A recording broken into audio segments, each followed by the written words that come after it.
Before you even think about upgrading your phone, pause. Have you ever noticed something strange? The device that felt blazing fast a year ago suddenly feels a little slower, a little outdated, a little embarrassing.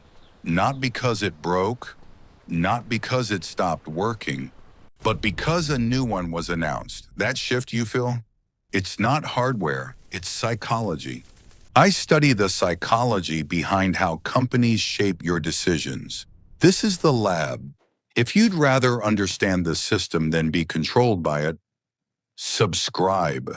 For decades, we talked about planned obsolescence, products designed to fail, but modern tech companies learned something smarter.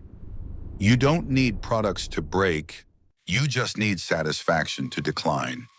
This is called perceived obsolescence. The device still works, but it doesn't feel current anymore.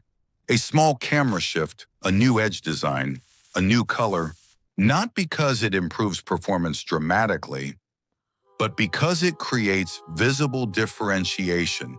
When products stop being tool and start being signals, design becomes social currency, and humans are wired to care about signals.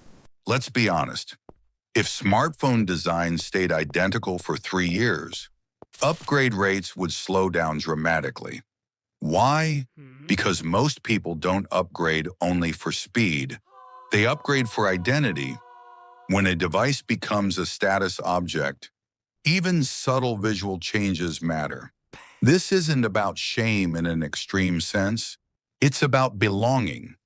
Behavioral economists call this signaling behavior.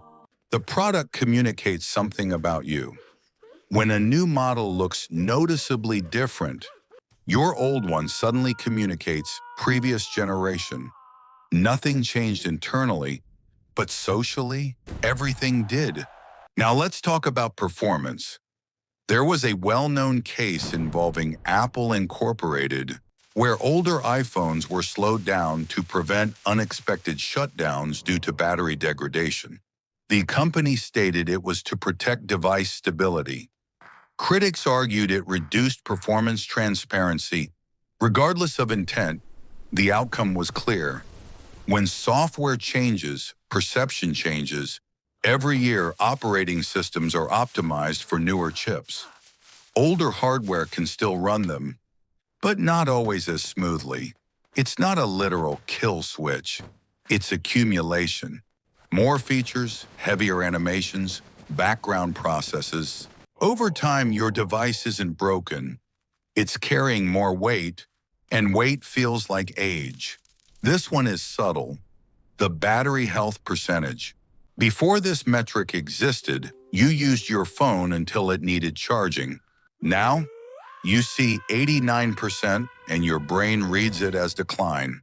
Even though 89% battery health is completely functional, this taps into something powerful in psychology. Humans are loss-averse. We feel losses more intensely than gains. A visible declining number shifts your focus from what works to what's degrading. It reframes a functioning device as a deteriorating asset, and deterioration creates urgency. 8K video, 100 times zoom, ray tracing, 200 megapixels. Impressive on stage, but here's the question. How often do those features change your daily experience? For most users, texting, browsing, maps, social media, performance improvements have plateaued.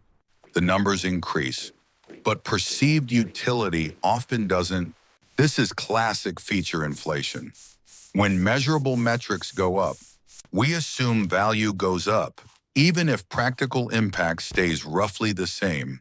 None of this requires a conspiracy. It's incentive structure. Public companies are rewarded for growth. Growth requires upgrades. Upgrades require motivation. So the system optimizes for renewal cycles, not because engineers are villains, but because markets demand momentum. Once you see that, the pressure feels less personal.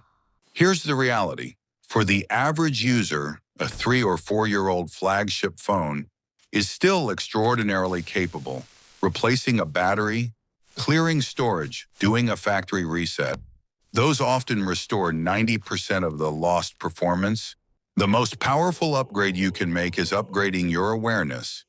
The next time a keynote ends and you feel that subtle itch, ask yourself, is my phone failing? Or is my perception shifting?